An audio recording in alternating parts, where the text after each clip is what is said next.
the sacrifice of our Prophet Ibrahim alayhi salatu wasalam. We all know this story, but it's worth just reminding ourselves about the willingness of Sayyiduna Ibrahim alayhi salatu wasalam to make the ultimate sacrifice in obedience to Allah subhanahu wa ta'ala. Sonali TV UK.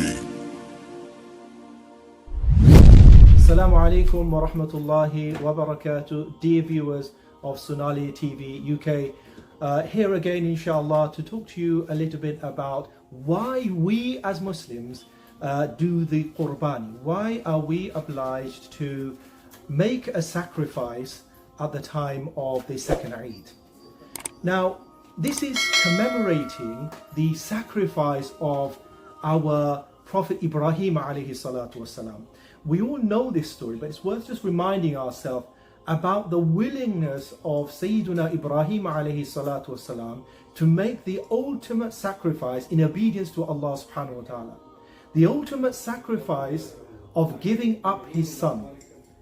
Now, anyone who has a children of their own would know how it would feel to sacrifice your own child.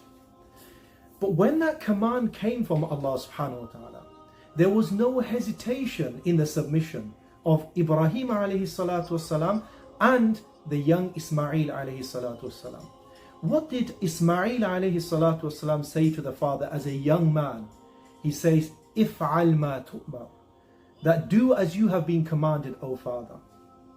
And so father and son, they go, make their way to make that ultimate sacrifice in obedience to Allah subhanahu wa ta'ala. And surely Allah subhanahu wa ta'ala has a plan. But this is one of the tests to Ibrahim alayhi salatu wasalam. As Allah says, "Wa Ibrahim alladhi waffa," and Ibrahim who fulfilled all of his commitments and promises to Allah subhanahu wa ta'ala. And so there he is getting the knife close to the neck of his beloved son. And Allah subhanahu wa ta'ala calls out, "Ya Ibrahim, qad saddaqta ru'ya."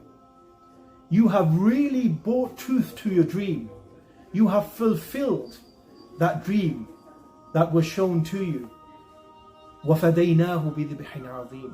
And Allah subhanahu wa ta'ala then ransomed that with a ram instead. And it is for this reason that from that moment onwards, believers have been instructed to symbolize this, demonstrate this commitment in the way that Ibrahim alayhi salatu wasalam.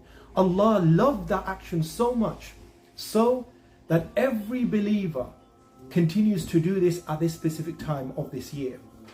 So it's our commitment and our show of submission to Allah subhanahu wa ta'ala that we do this.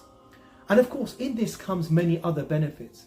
Throughout the year, there are many people who don't have the fortune of having meat. And so when people for whom zakat is obliged, they give the Qurbani and benefit the poor and needy who never get a chance throughout the whole year to have the meat. And it's for this reason that we do this. And Allah subhanahu wa ta'ala is really looking for our commitment to Him and our submission and willingness to submit to Allah subhanahu wa ta'ala. I pray that Allah subhanahu wa ta'ala enables us to understand this reality and do Qurbani accordingly. Wa sallallahu sallam ala nabiyyina Muhammad wa alihi wa sahbihi wa sallam tasliman kathira. Sonali TV